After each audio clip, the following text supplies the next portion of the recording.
batunda ettaka n'amayumba bo beesigwa be batakusiba kiwani Connected properties be bakuyunga ku makaga golubererako nekole naye ekibanja mpola kati beeyune munywanyi Tusange ku office zaffe ku Kampala Road ku Mabirizi Complex ku mwaliro gw'omusanvu ne Nansana ku Mastowa ku kizimbe okuli Opportunity Bank ku mwaliro gw'okubiri oba tukubire ku ssimu naawe osobola okufuuka landlord n'ekyapa kyo mu ngalo. Connected properties. Boss, Lugalabi Mugobi. Gulu yakedde kusiba tayiro ekawungezi ne ziyika ne muleka. Leero akedde kuzisiba. Kati mbadde enzigala ekinabiro bwende zingoberera. Akozesa biki? Alina ekivere tekiyawo tekitegeerekeka oba mulimu ki? Ebyo abantu bakyabikozesa basibisa Arapex Style Adhesive tiles ne zinywera. Arapex Style Adhesive takyaliko kubaganya birowoozo. Buli ayagala okunyweza tiles ku kisenge oba awantu wonna gwakozesa. Ne UNBS yakonamu dust stamp ng'omutindo kyekyo akolebwa Zident Tile Center ku noti 753 noti 65 M28. In Africa, fools don't die. You can be foolish and you still survive. In Europe, if you are foolish, you die. Finish. In no time, you stay outside, you freeze and you die. The issue is resolved. But here, you can be foolish. You just depend on your parents or on your relatives. You roam around. Somebody just comes and says, where are you going? You say, I've come to see you.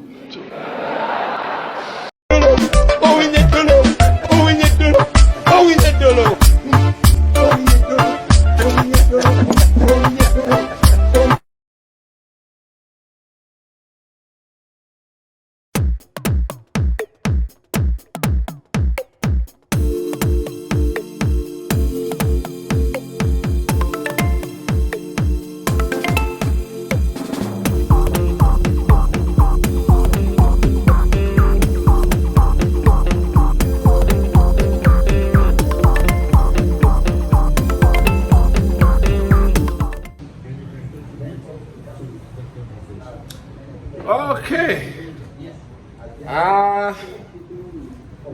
It's actually a good morning. Nsinzidde wano Namuwongo ku Daily Monitor. So guys, how are you doing? Sigena no balwisayo olunaku lwa leero. Tuli mu April. It's the month of April. Boss jangu nange njagala ebyokulya. Ntambula n'olupapula naye no mwezi sinafuna sente maani akutte sente zaffe simanyi guno omwezi wetunakumalako gyenyo onompa kyali ebyokulya biibyo nedde ngenda kukola order jangu ate naodalingira mu kamera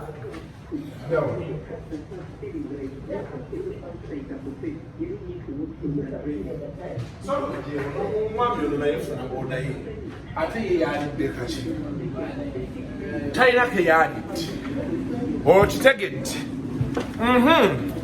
kati ebimu bye tutayogerako wiikendi eweddeko banaye sitowa ya gundi yakutta omuliro eya agriculture wali ewandigeya naye baatugambye mbu ebyabaddemu mwabaddemu badde bateresemu spams z'ebisolo obedda tuwulira fireworks kumma amazzi g'embizi gaabika amazzi g'ente neŋŋamba bannange tekirabwangako so ebyo byabadde Kampala wano. Story endala y'olanya tugenda gyogerako yatekinze another twist. Oyagala yitawo? You want to pass? Boyfriend wadi atya? Ali bulunengokero ove waka. Do you give him some really? You leave home very early. Oh my God, obo nyuka mangu. Naye abeera nnyuse oba alinda kasenteko. Omanyi ennaku zino abasajja baatandika ebintu byekisibayinza okuba alinda kasente. Let me see your ring. Wana ring ogiraba omusajja yakuba evivi naye vivi yali kuba kumpi nga bali wali kumpi n'ennyanja n'amulaalikirawo nti bw'ogaana nkusuula mu mazzi omwana naye bannaye ku monita ano batututteko ebyana byaffe kibi ate bamutwala binde banatwala Remi kati wao noli omuwala wa Spark Girlfriends naye sebo bawe yakuba vivi yali kubira ku mazzi kwennyini namugambirawo nti kasito ogamba no mu mazzi mwekusuula omwana twakalala nga akaaba oh my god yes kumbe yali yeraliikirira okubbira so poze ekirala tubadde ku nsigo owaye Katimos bamugaye nti mu sitowa ya agriculture waademu n'ensigo zino semanengene ensigo amade bagatereka mubatereka spam kati batekayo amade g'embuzi agente gatulise fireworks yabadde wali tiu nengamba leero luno anyway embeera yeeyo naye yesterday gwaweze omwaka gumu bukyanga Cyprian Kizito Lwanga afa yali Archbishop wa Kampala. Of course baba katuliki ate bakikyusaamu eyamusikira bamuteekako almost 9 months later kono ono teyajja mu jani Semwogerere yali acting ne bamuwa mu jani oba okitegeera so kati yefuula Archbishop oyo Semwogerere waffe mwana wa Lugave waffe ddala ab'Olugave ffe tukiina. So 1 year later Cyprian yafa. Cyprian bamuziika mugundi bamuziika mu church sikyo bamuziika mu church erubaga munaye ebintu ebyewunyisa mmwe mubimanyi omanyi nti nze siyingirangako mu church y'erubaga gwolya giyingidde muko nze siyingirangako mu church y'erubaga n'amasiro gatuuka kujja nga sigendangamu nagagendamu omulundi ogusooka nga gayidde nga tugenze kavalinga amizi ya muyona mala nenjigendamu naye nakagigenda mu myaka ndowooza mukaaga emabegaawo niba niyo batuli kuki ekyo kikulaga nti waliwo atakola mulimu gwe kuba omuntu okola otyo tuuka wano ng'ekintu kyokka kye wali ogenzeeko yali zu. Someone is not doing their job. Someone needs to lose their job. How do we be here nga siyingirangako Lubaga sigendangako amasiro gasooka kujja n'engendayo nga they are tourist attractions. Eyo church ya Lubaga is a full tourist attraction. Someone is not doing their job. Someone is not doing their job. Kati munange twali twogedde ku bya agriculture mbadde ku Cyprian yafa bagamba mbu yafa mutima gwazi neera mbadde mayumbi ombafa omutima gwizikira naye bagamba nti yafa heart attack. Mbadde nnyonnyola abantu ku TV awo nasisinkanako Cyprian emirundi ebiri. Ogusooka nali mu misango nga nirabye byenayogedde ebitakwatagana bwe babintuuzaamu nenkubira sauce essimu ne mugaawaye babintuuzizaamu wano naye oli ku lawudi ntukoze tutya. Omusajja n'ayiwa bwino ne baŋŋamba nti Kasuku oli mu Katuliki naffe tuli bakatuliki tubadde tusaba embeera yeekome wano era mangu nga bantwala paka wa Archbishop nga tunywamu kacaayi kuze nasaba amazzi gali botodi baŋŋamba munna nga bampa amazzi nga nnywa nga nvaawo. Cyprian yali ampadde n'ennamba ye naye saagisevinga. Omanyize nina ekintu kyenkola okwewala okufuukira omuntu ekizibu oba omuntu okunfuukira ekizibu ennamba yo sigisevinga so that yala ne bezinkuba zitya sikkubira nsigazeemu kalyako obwakasuku ate naawe embeera beekutabukako bwonkubira nga saagala mba simanyi ennamba yo kati obeera tolina ojja kunfunira. Kati olala namusinkana byali bino ebya Bishop Kibuuka byeyaliko ne Mukaajanga nga bagira ebintu byabwe awo era we naddamu musisinkanira nali ne Bishop Kibuuka olwo bamunnyonnyola omusajja takwanangako omuwala oyo tazaalangako biki ne babaako bye bakkaanyaako ate like 3 weeks later nagenda olaba yeekubye endobo nga byonna bisazizaamu. Si kwe kugoba gundi Kibuuka actually si Kibuuka okuvaayo noza nyeje emirundi ebiri gye namusisinkanako emirala nali njiraba ku TV awo naye mulabulabi ku TV noza byebyo naye bwe yafiira yali atadde enjiibwa ne zigaana okubuuka yazita bwati enjibwa ne zigwa wansi. Enjibwa bwe zigwa wansi ne batandika ne bigaana. N'amanya nti eno gavumenti tosobola gisobola. Olabe kutega enjibwa ezitabuuka. Tosobola kuwona gavumenti eno. Nze nakirabako olwo. Cyprian yakanyoganga enjibwa ne zibuuka ziti zonna ne zibuna buli wamu. Enjibwa baziwa ebinyeebwa ne zigaana okubuuka. Namanya bumanya. Nze namanyira wo. Ate kulwa mbo batuula mu Intelligence Council ne bakkaanya nti bave bakole statement nti ebya COVID biki obululu babwongereyo. Ani gwe bakiwa kitusomera Cyprian.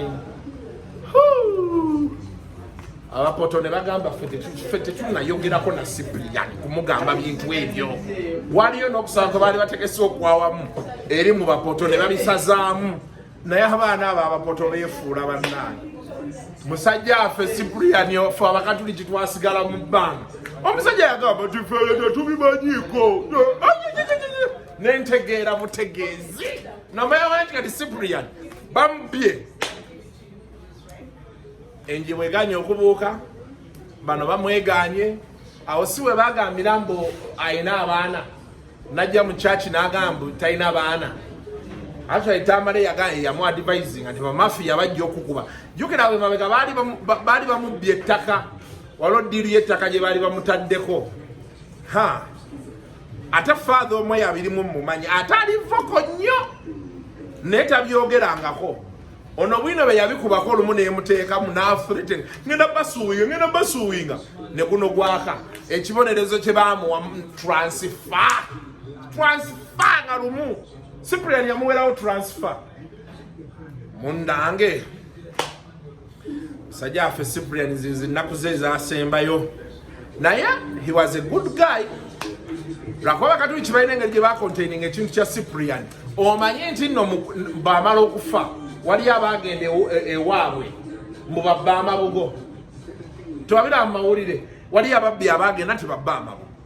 We wayitawo ebbanga ate abafamile ne bajjanga nti bannaffe twagala bintu bya Cyprian tulina obigabana. Byali bitandise okufuluma mu mawulire ne bizikira omulundi gumu. So yenkwata y'ebintu. So it is exactly 1 year. Ne Cyprian ebyafaayo bye bigazi. He was a very educated man. Yali yabeerako eruweero najja eno alina n'essomero yali yazimbaawo kyabakadde si wano mukono ng'okozeseza akayunga sayini ng'ogenda ejjinja we nalirabaawo. So kibi nnyo naye katutabe Mukama amuwe ekiwummulo eky'emirembe. Olwo no kati mbuildinga ku bwino gwendeeta ku mpewo wali information. Wategedde ebya Bujingo bagenda mu kooti wiiki ewedde bali wali Makindye we bawoleza omukyala ne bamugamba omusango gutuuse we guggwera era sayini zonna ziraga nti divorce bagenda gigurantinga omwezi guno kuba omulamuzi ali mu musango ogwo alitayalinga mwezi guno bwe nawulidde mbu alitayalinga mwezi guno alina okuleka nga agumaze. Kati munnange kamala okukuba essimu nakubuuza mu muwala ono ekituufu. Okay, sijja mukubira kamuleka abantu bajja tegeera. Kati munnange omukyala nga bamugamba Teddy ebyapa 7 abireete ne kaadi z'emmotoka ezi mbu yali atandise okubuzaabuza kooti byemwogerako sibimanyi simanyi biki biki ne bamugamba Teddy leeta ebyapa kitukolere nga ffe leeta ebyapa eyo mu Bujingo kwolwo lweyekyanga n'aveeka yalinamu open kikalu kye kasipi mpale ng'akwata kisumuzo ng'agenda. Ebyapa teyabijjaayo kaadi z'emmotoka buli kimu yakibalekera naye walabeko ku nnyumba yaabwe ey'ekitende. Naye Bujingo yali yazimba ennyumba. Munnange kati bagambye bakomyewo ki ebyapa. Ayina wulidde bamugambye mbu aleete ne fayini oba fayini oba ki olwaki mbuzaabuza ate fayini ebeera nga si ebeera ki oche bamugambye oleeta so yembeera eri awo ebintu si byangu bannange tediyo omusango gulabika okuba gumutuuse we gumupiipira balagoo batuuse bulijjo we baagala engabana y'ebintu era bwe kitaabeere ki wano baga nti court orders wife to surrender 7 land titles 3 cars. Teddy Naruso Bujingo, the estranged wife of Pastor Bujingo, is in a spot of bother as their protracted divorce case goes on. In the latest developments, the High Court in Machine Family Division has ordered her to sign assigned land titles, 3 cars and marriage certificates which have been in her possession. Bamgambi abirete. Benalabye wano bwembisomye. Bamgambi Teddy bambintu ebyo. Leeta ebintu tubyagala. So nno munnaye abadde ttiimu Teddy. Hey, aha, singa nagaseka. Kubanga kati etuuse we bagimwera. Animo. Matching the best High Court Family Division judge has issued tough orders against Bujingo, Teddy Bujingo, in the case, divorce case filed by her husband, Pastor Ozias Bujingo. Kanzire wanate, mpewe itiridde awo. Atanda bakakkana saaganye ebintu byakunfuga bwotyo. Justice Joseph Murangira, the presiding judge, and the head of the High Court Family Division, allowed with the costs and application of discovery of documents against Naruswa and ordered that it should be executed with immediate effect. Ebintu bya Bujingo ne Teddy byo bigenda tunyumira naye abasajja abali eyo mwe namba 2 omulanga muwakire Bujingo kuba emisango nga gino kati ngabola waguno bagenda gukozesa in future for reference. Singa Teddy awangula omusango guno abasajja abali eyo temumanyi kye muliko, temumanyi buzibu bwe muyingiddemu, abakazi bagenda jjoga n'okumanyira mmwe agali fenseko mwe mulimanya ekiri batuukako awo.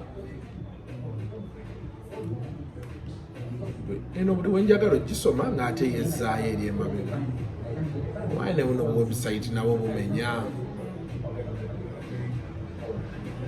Ate wagaine is ruling in absence simaina kumanya bannaye. Okay. So byebyo nno munnaye ebikwata ku Teddy. Now, katugende ekinyusi we kiri ku KFM 1. KFM awo ekinyusi we kiri wano petulaga bwino ku bwino.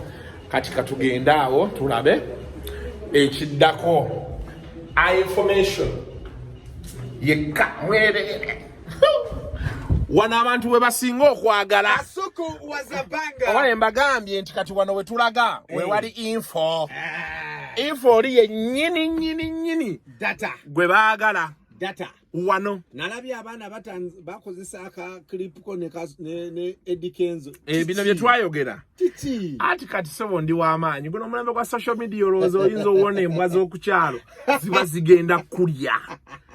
Social media ennaku zino embwa zikulya buli direction. Yes, tosobola kuwona. You can get nyamnyammed from all corners naye anti kati fe Uncle Bull ebyo si bye tubeeramu ebyo tubimanyidde bye tubeeramu mutuvuma be mumala otuvuma ate ne mutuwaana nero nze wamwe bange munvume nange nja bafuma nze nange nvumirako naye eki social media ekutta omuliro nze simanyi oba naagenda ku mbaga z'abantu lwaki kiitiri ogenda kukola ki oyina kukwata live takwata live tali live kubanga akasente n'abatakalinnyeemu nnyo so ye embeera eri awo nno bannange mpaka monita wa leero mulabyeko awo alazeewo 93 KFM 90 breakfast follow coming in from John Black. It's 26 minutes onto 10 o'clock. Good morning. Yes. And every Monday, Kuku was a banger. Sema Nengene. Sema. Good morning. Good morning, Brian. How are you? How was your weekend? My weekend was great, fantabulous. You know? Yeah. Yeah, we are putting on black. Try again. Oh, my Brian, because we shall never leave each other. Yeah. Even if so many shillings come, we are going to stick together. Me and you, Brian. Yeah. So we are going nowhere. We are yeah. How are you? How was your weekend? My weekend was great. Like I said, it was such a nice weekend. The only thing is Manu drew, and then my guy I was supporting today at WrestleMania lost. Is it called what do they call WrestleMania? Raymond beat? There's Roman Reigns. Roman Reigns beat Brock Lesnar. Yes, and I was supporting Brock Lesnar. Yeah, Brock Lesnar guy. Yes. No. So, but two things. One, the Grammys happened. Yes. Over the weekend. But did Kanye West win? Did he get a Grammy?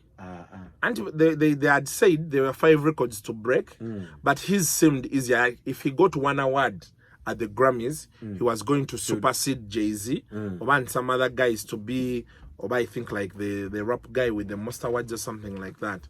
So I'm yet to find out. Umayingenzo okera kumacha.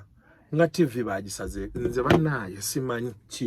TV bagisaze. Era byonna tubina biteeka ku 7. DSTV. Hey! Byonne Angela ngisasudde matene WrestleMania nandi mulabye ntya naye kyenyagadde osasulirawo ne kaddako instantly naye Museveni bansalako batya TV nga gwe mukulembeze w'eggwanga lino. I thought you are going to be on the birthday committee. Eya Geno. Yes. Wetujja. Now actually MPs. By the way, I'm supporting them. For what? For whatever they are saying. What do you mean? For starters, the budgets being thrown around are insane. That is one. Mutavile took 400 million, not so? Yes. So what does Olanya have that is taking? The other one was the governor. He was the head of an arm of government. An arm of government. The governor is not the head of any arm of government. Want it to be like 10 billion. But you see what these guys what the actually guys are raising? They are saying the budgets are being drawn, they are being exaggerated, then they are being chopped, but the money is not coming to help them organize. Bagambye abazinyi wadde tondo lyotuzi. Government yali bawadde. Wadde drop nti kaka kasaanikira nywako. They've been dancing since Friday. Tebafunye wadde a drop of water. So those MPs think that 1.2 billion shillings is there lying around somewhere. No, yes. You have to because it is budgeted for. No. They are saying the money should be released and distributed to do what it's supposed to do. You have to requisition process by process. No, so that means Olanya we shall bury him next month. He's for if Friday. we are to go by government procurement systems. Stuff. Yes. Nzajabala sagara LPO. Ninaje nakute LPO. Namazokola ate bangaye tuwereze ebifaananyi tukakasenti wakoze. Report. You have to do a report. Ngenda basowinga. I'm going to sue those people. Did you sign a contract? Yes, I did. The contract never had a part where they tell me I'm supposed to give them food. I want to sue people. I am going to sue people. Omulala yanga erete ebintu naye muwadde takwata simu yange. N'abaana b'ejensi abo katakwata simu yange. Kyokka manje kama Brian njagala kukolera Brian osasula cash. So whoever wants to hire me, manager Brian. Naddala aba LPO muyite mubuula. Bannaye sijja kwegoba n'abantu. Kati manje bangaye sima kuba ebifo ebifaananyi by'okubye bireete. Oli omulala yaŋŋambye ebifaananyi ng'onywa walagi oyo. Muga gundi. Mwaŋŋamba nnywa walagi. Nze saakuba bifaananyi. Ate kati bw'obadde onywa buli lunaku. Butereevu. Kati baŋŋambye influencer seven. We need the photos of now, you drinking. Do I have so to? For you just drank. You think they were just paying you for nothing? They told me drink. Influence, which I've been doing, and people have been drinking. Now I can't get money. Never mind. I'm going to sue those people. Brian, I'm going to sue those people. I will sue those people. You just go to the agents. I'll sue them. Okay. So the actual MPs want money. The dancers are going to the dancers. No, but I think the whole thing. Yes. There has been too much kajanj around it. It's disturbing. Yeah. Yes, he was the Speaker of Parliament, but everything has been exaggerated. Yeah. Yeah. People, this budget, this category, they let us to look after over 100 kids. Now we are setting up Jacob Bolanya Education Fund. Let's jukira nyazaala we. Yaga mwana wa ali America. N'ekikumi takifunanga. Then I said, how was he looking after 100 kids? And then the twins were not getting money. Who is funding priorities? Who? You can choose to prioritize. So the priority can be the 100 people, not your children. So who is fooling who? We need to understand who is fooling who. So government, they said they have given them an ultimatum of today midday. Actually, the president. The money. Yes. Omayaba bag and they meeting M7. They're actually MP. These people don't know how M7 operates. They are now paying for that meeting. I know kwa kobe yabasubiza na yeye akwesa procedure. Baja cheat again. With time, they will understand who the real Sabarwani is. With the time, they will understand. Did you see Winnie Doro saying, children should not talk about death. We shall bury. After everybody has gone, we shall stay around and talk about death with the children. Children should not talk about death. But these days, young people, to be like TV, ne radio to wogera kufa. Ne Winnie Doro is on a roll. He's on a roll these days. Unless he's looking for another person now to apologize. We hope he won't have to apologize to the youth council. For all the children's council. For saying we cannot talk about death. I saw him in Menga. I was like, yeah. But it takes a brave man to do certain things. I salute you, Chief Justice. Yeah. Nagendo lava nge vivye lisoka liyise eryokubiri. It takes a man with big ones back. Yeah. No, not ones. Big sema. Seriously? Yes. Okay. To a big bulging sema. Never nga mono the madam is from Uganda here. So I think she said, wait it is. You won't see any village before you apologize. I'm just thinking out loud. So now, so after the apology, that day, immediately, you know how Waganda can say things. They can offer you things.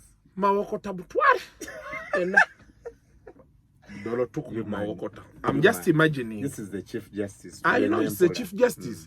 And Chief Justice Kastaya Kuba Abantu. Nafene to gentleman kat. Chief Justice nafe to solo mudi. Katira nafe to mara we offer an apology. Your best friend is on the committee of Muhoozi's party. Remember Denzija. So General Muhoozi Kaine Rugaba. But what is Muhoozi's English name? Does he have an English name? Does Muhoozi have an English name? He doesn't have. It is not possible. Nga tata wa ine linya lyo luzungu. No, tata we. Pozi yali Joel. Ye Joel yali chusa lichuse. Nafuka Yoweri. Aba basajja bandaye nabo nno batuli mu ngantunuka. Yoweri. We have never even said Joel. No. Yoweri. First of all, if he kept his name as Joel, it would be bad. He wouldn't have lasted. Now you imagine you meet him and you're like, what's up, Joel? A guy can look at you as like, you know, that's why I said you can go and eat your something. If you call him Joel, he can tell you go and eat something. Tell us about the party. So Muhoozi, General Muhoozi Kaine is busy. He's not seated in one place. Muhoozi yavako wano nagenda ke Rwanda, nave Rwanda nagenda Egypt ne tulowooza kakkanye. The man came back full swing. Twitter. All of a sudden was like in 3 weeks time, my birthday will be coming. 48th birthday. Yeah. Have they come to you? To do what? Service provider. Oh, nze nsawa wa MC. Doni wanyama hizo kukiza do butunulako. Oyo mwana kati Doni agenda nafuna ebisoko. Ebisoko ebiweweeta. He's not the MC. They said Kwame is the MC. Is the chief MC. There is going to be hijacking of things. Now, on that birthday is when you're going to hear things like Sabarwanye, the man who conquered Guru. Batu gamanti, bagena morutale Guru, ngabaragi de koniwari, yasanga usefuri. Munga konya isem. But there was sabotage.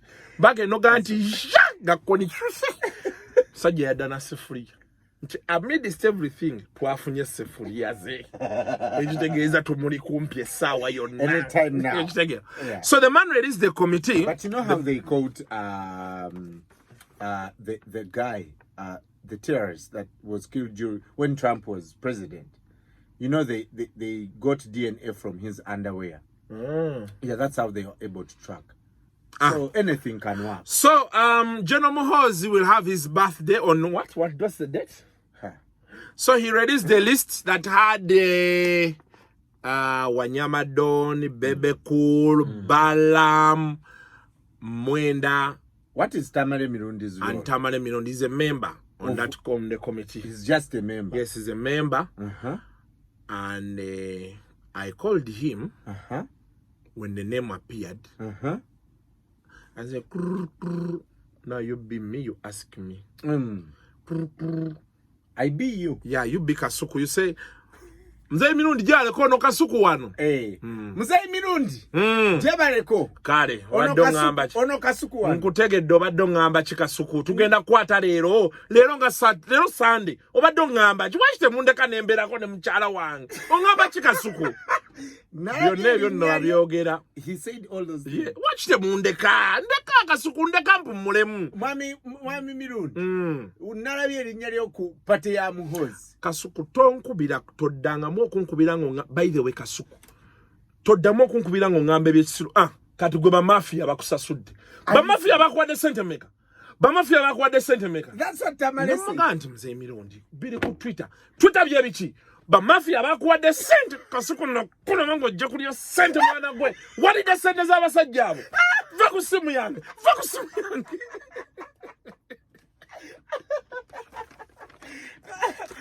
Tamale refused. Now, yangambye Kasuku wali de sente za ba mafia. Abasajja ba Kasuku wali de sente. So he doesn't know what Twitter is. Tabimanyi. Yangambye Katonda ayagala mukolere ekintu eki kimu. Ayagala bamuyiteko mu meeting n'entwe ya pusi. Yangambye ayina akakerenda akateeka eno wansi akamufujire maaso. Tajja kuddamu kulaba. But then his friend is not on the committee. Who? Mwenda. Mwenda is on the committee. Anti ye ntwe ya pusi gwe yamuyita ntwe ya pusi. Yagambye bajja gasimbagana ayagala kibeewo. Ayoka akakuyolere. Tajja kayola. Why? Nange njagala kirabako. Sebo. Naye nasanyusa ekintu kimu. Bw'olabako Mirundi. Omanya nti naffe omugati tulina we tugusemberedde. Kati awo. Tomanyi saa yonna naffe tugwa mu bintu. Tomanyi waliwo sad realities. Tomanyi waliwo kye bayita sad reality. Tuyinza okwagala opika ekintu ne tugaa nti ffe ajja yoono. Naye nga kyetaaga mu divine intervention. Yes. Kasita ovaayo n'ogaa nti mmwe mukyekolere. Baba bajja soma mugenzi. Kati buli wolaba ebintu ng'ebyo. Kati ne bakuyita ogenda. Ewa. If Muhoozi called you to be on his committee as head of bloggers. I'm not a blogger. Okay, as head of content creators. Would you go? Because you'll be streaming the birthday party live on Kasuku. Nalabye Urban TV is also going to broadcast the event live. They have to. Yeah. This is their boss. Yeah. Nayenze nanjagala wulira kasente. They will pay. You think? If they're have paying, you seen the people on that list? No, if they're paying, I have no problem. Sikyagala genda wantu kubwerere. Especially those high profile people. You know, those days nga tutandika media, you could go. because well you need contacts, you need levels now. But now you have everything. As I don't have everything na ekintu nina wenchikwatidde. Chemanyi nti bula benkubira Muhoozi nti mwagalako interview. Nankwata direct line. At least asoro tegera nti oyo Kasuku. Why aren't you interviewing him? Protocol. Gwe. Omanye nkokola eziri awo. Waliwo gwe mmanyi kati yeteekawo tayagalira ddala muntu mulala kusemberera Muhoozi. Akolagana n'abamu ku ba PA. Musajja ali eno mu entertainment. Bulirwe kasita ne boyogera ne Muhoozi noyogerako naye. Olugamba PA nti teekamu mu schedule nti ku Wednesday tugenda kola interview. Ng'akulinnyamu. Ogenda nga bagamba nti interview bagyongeddeyo ya week ejja. Ono ng'akulinda nga the man does not keep time, he has not come. Level yenkokola weetuuse muli neggwanga. So they lied to you? Omanyi osobola ofuna interview ne Museveni, private interview. Museveni n'akulinda nga tolabika. Ne baga nti omusajja taliiwo. Is that serious? How do you sit the president here? Kumbe tebakwetaagirawo dda. Enkokola ziri mu bifo ebyo, omwana akuyuza ribukeji nga lumu. Ogenda owulira nti kiki ekitulise muno nga ribukeji eyiise. Eyo ribukeji n'ogivaako gwe bula omanyi enkokola eziri awo kyakiva olaba. Nze kati ebyo mbeera njagala komiti okunteekako nga tebananafulumya linnya lyange mmanyi ngenda kukolera mmeka. Manye nti kati ngenda kutwala Kasuku live streaming omukolo. Nze olunkwasa akange nga nvaawo saagala mboozi ndala na Muhoozi. Saagala basajja kumpalanira bwereere bitaliimu. Kasita nkwata ku ddene nga nvaawo. Kyokka. Naye okunfulumya komiti nga sinnamanya ssente. They say they will announce artists. Which artist do you think will sing? Bebe Cool abo yagenda bakwasaganya. So Eddie Kenzo might be there. Definitely. Chameleon, because he has Chameleon to come and perform for that car. Yes. They gave him. Chameleon, kalani bo bakushwa deal. Chameleon, Bebe Cool, Kenzo, kusasira, big eye. Kusasira? Anaimbaji. Full figure agena kubera yo. Tayinza butabayo. Yabachi. Yabachi obutabayo. Kigenda kuba kika. Big eye. See a big eye, a big eye. Agenda bayo. Oloza abantu ngaba azawi, they can be there. Sikiwa. But they'll pay them. They will pay them na sikiwa. Bali abana enkuba gye bakubamu. Gwe kati linda ko ogenda wulira. Kati awo waliwo story ya mwaka mulambe gino tufuga. So what if they invite? Nalala kusaidia abayimbi. What if they invite Bobby Wine to sing? Bobby Wine can't go. If you can now, that is beyond. So Bobby Wine no longer does music? He does, but that is beyond our wildest dreams. Bobby Wine kati nebe yandibadde nga ayagala nnyo kugenda. His supporters can slaughter him. Yes. Okubanyonyola nti banayi n'adensa suddwa. Bamuyuza. Actually, that is the day lwagwa ekigwo. Ekitalabwangako. That will be the fall. That will be the fall of him. Nupo eyinza osigalawo. IDP tetukyaliwo wadde abatutwala bakola byabwe. Mayinza ndi wa DP. Ni wa DP. Anti DP erimu bamemba babiri. DP yatusigala ku mutima wano. Mugwe ne Mao. Mao gyali ne bamemba abalala. Nze sina kadi ya DP. Naye DP ndi ku mutima. Yuwaini nkoba za mbugo. Jajja wa sibibeeranga mu ebyo. Jajja nga yali awagira DP. N'ebyafaayo bya DP ensi yonna ebimanyi.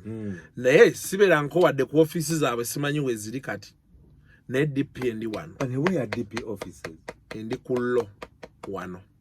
So guys, byebyo nno munnaye pate egenda kuba mawuuno. Yes. Nze nasabibwa MC. Ne konna akalimu akasasuza. Mutuyita. Omuntu ne muwa milioni ze 15. Youth employment. Yes, KK. The other people that are on the committee, they have money already. By the way, chiri wachiwanuka akalulu ka 2016 waliwo eyakima amanya g'abamawulire n'atugamba agaleeta wuwo.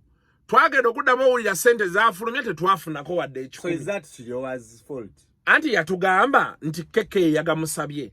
Kasuku omusajja yasabye amanya kuŋŋanya amawulire biki 2016 ojokerayo gundi akakalulu akalimu abayimbi bayimbira tubonga naawe. But if KK released the money, then you look for era fede tulina buzibu ne keke however kye munnyonnyola wano nti engeri zije stars funako andowoozeeko wano ate kati this is the chairman organizing ate kati of course era waliyo n'abagendo twasamira wano mbo sente Kasuku gwe waffe otuvuddemu nali wammwe ddi nali wammwe saawe nina sente zesitanafuna ezedi sinazikwatako bangambye wabaddewo a problem kati enjala ennumu obwavu buli kunze Brian ompunyako n'ogenda njagala sente sina mbozi ya muntu gwe njagala mbu watuvuddemu mundeke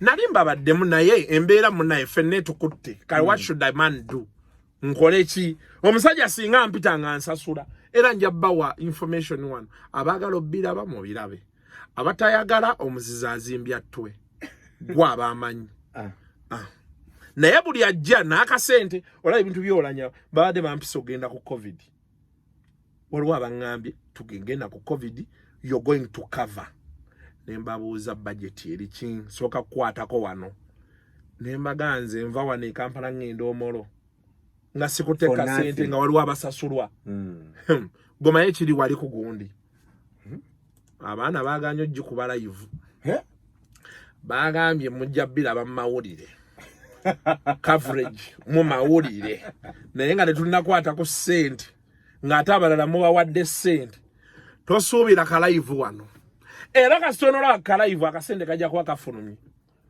naye onzijukirako you don't want to comment no ngamba bali eri ali eri nze kikulu n'olugendo nalutidde babadde obusade badde bampa bwadde butini 93 Diamond Platinums and Coffee Olomide Ono. 4 minutes on to 10 o'clock. We gotta go, but Kasuku was a banger. Yes. You need to sign out of the show. Okay. Did you get to know the store that got banned? The Greek. Yes. But do you know what was the biggest story on that store getting banned? What? That there were spams. There were what? Animal spams that got banned inside there. Kati eggulo wamma omuliro gwakututula fireworks. Kumbe spams are reacting. For what? They were for animals. They were for cows, chicken. Chicken? Yes, rabbit, pork. No, pig. Tuli mukisiibo sebo. Atenze nasiibye. So they explode. They explode. But they say they keep the sperms in the sack.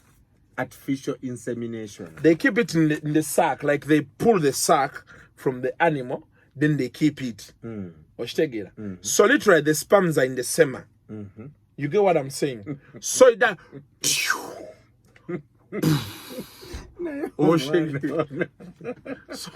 so fireworks. So you could see a kakatini rabbit, a pork, a cow, and the ministry. Wabula bandaye kyemma mukola ekituufu kiri nti muneesonyiwe njagadde kibagamba munjagala nnyo naye mundeke leero ku makya musoke mumpeemu obudde kubanga mugenda kunnyiigira naye ekyokukola tewali. It is me yenze wammwe mugenda nnyiiga abagade bigenda nnyiiga bitandike kyakibola bakenzo yakkuba yenzo wammwe temulina kye mugenda kunkola. Has Kenzo responded to your message? No, he can't respond. Of being ngena mukyazaamu wano Muhoozi. Mukyaze muko one of these days. Yeah. Omubuuze naye yali abadde ki? Lwaki wakuba musajja waffe? Ebyaye byabisazeemu ku social media. Ne bikatambuza ebyana ebyo. Naye kiwasike so kikutaginze ku Twitter. Nakala wasike oli mu kisiibo. Can you imagine you're fasting? Naye okole byekisiibo. How do you be like that? Naye kale nekizibu kimu. Kyenebaza Katonda abantu banyiigira be bansonyiwa. Era mujja kunsonyiwa nze mbabuuliriddewo. Diiru yo nejja nga yakola. Wasike binajja birabanga ekisibo kiwedde. Oyo naye oba afaanana atya bannaye wasike wange kati. Ndowooza yenna alinga byenda. Wasike ndowooza olinga byenda kati wenna olebera. Have you seen this man? It's a bad one. Rinda. You. But let me spare because it's fasting. How are you? Are you fasting? No, I'm not fasting. That's all I'm But I'm not a Muslim. But you know those things. Not in Mwekazanyo. No, me I can't fast. So that when you And for Abasilamu tusiba, for Abakatoliki tusiba ngoba kyosinga okwagala. Kati babanga Linda bwe nsinga okwagala yenga musiba. Kati wasiba kiki? Nali nsiibye ennyama. 2 days later, nawe nali ntudde n'enjirya. Nemala ekyo nja kirinda mwaka gujja. Now that we know that it is not me that he likes most.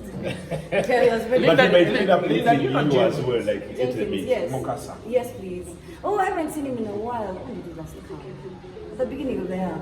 Okay, now I want you to stand here and send Jenkins greetings. Like, Jenkins, I love you. Mwah. What was that? Yes, do that. I won't tell you why. You didn't tell me why. Yes. Jenkins, I love you. So, Jenkins knows Jenkins had that wabwino. You and Brian were dating, DJ Brian. Then you broke up, and I told him those things are not true. Then he said, I'm covering for you. So, use this opportunity to refute those claims. I refute those claims. They are not true. They are not true. You have not dated? No. Wait, what are we doing here? I thought you were going to tell me what I'm saying. I love you. That's what I was saying. I wanted you to send him love. So that he can. Your size, but you're not yet that. Well, I've had the privilege of seeing. I want to authoritatively tell you guys that it's a good view. It's a good view. I have a little boy's chest. No, ideally it's okay. Yeah, right? Why you bull and say Nabieko? I was at it, Naba.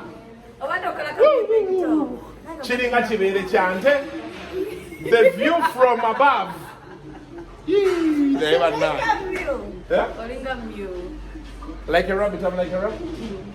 Only don't come one of one soda because you love rabbits, not so? I do love rabbits. So I'm like a rabbit. They told me I'm a bull. I want to call him Murundi Gumuchi Veo. Should I do it?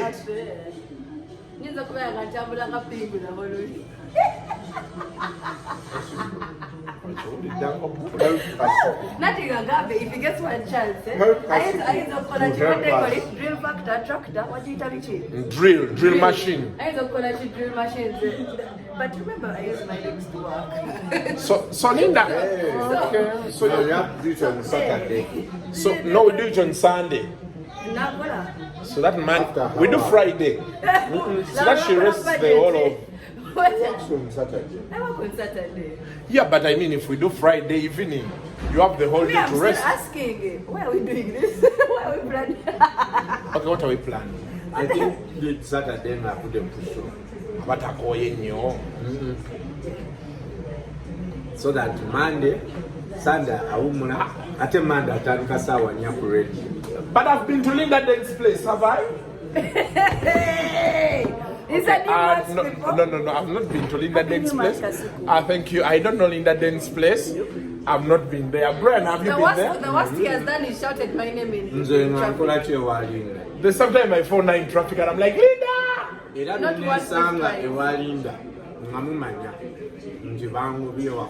The worst has come to the west. So Linda, I want us to do an interview, I think, on Thursday. All right. I'm going to come here. There are things I want us to talk about. So on Thursday, wait for Linda Den's interview. Full profile. Really? Everything, yes, fully loaded. Linda, what do you think of my beards? There's a time you used to tell me you used to like them a lot. Don't you like them anymore? Oh, Chidam, yeah. Just in case you guys can see, I was under the influence. So guys, that's what's up. Now yeah, I also love my wife so much. I want to dedicate this video to you, my beautiful baby girl. That we are just working. We are not serious. And I'm dying to come back home and fall into your arms. Your beautiful arms.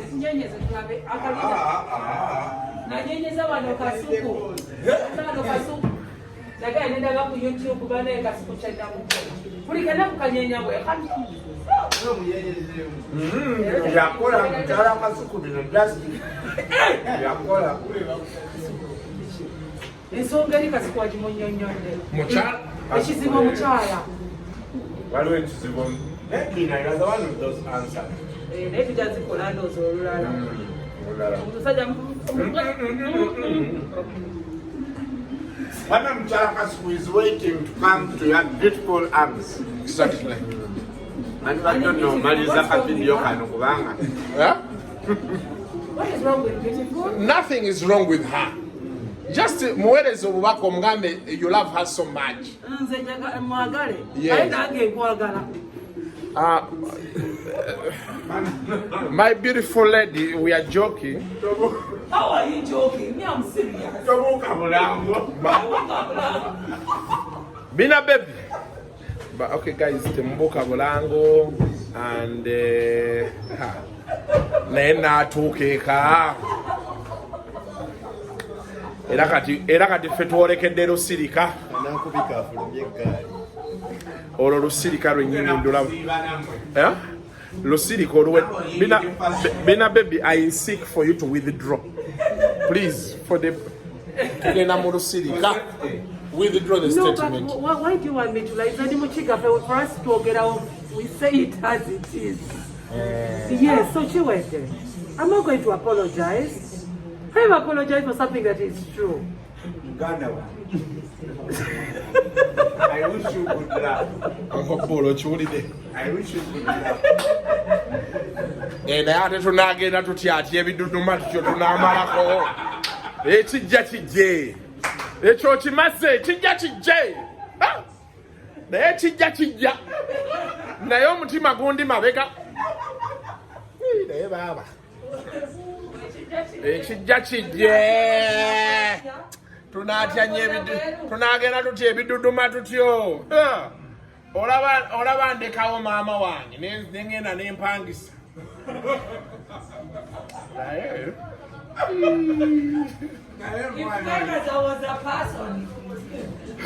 naye simanyi naye Bina tebajja mutya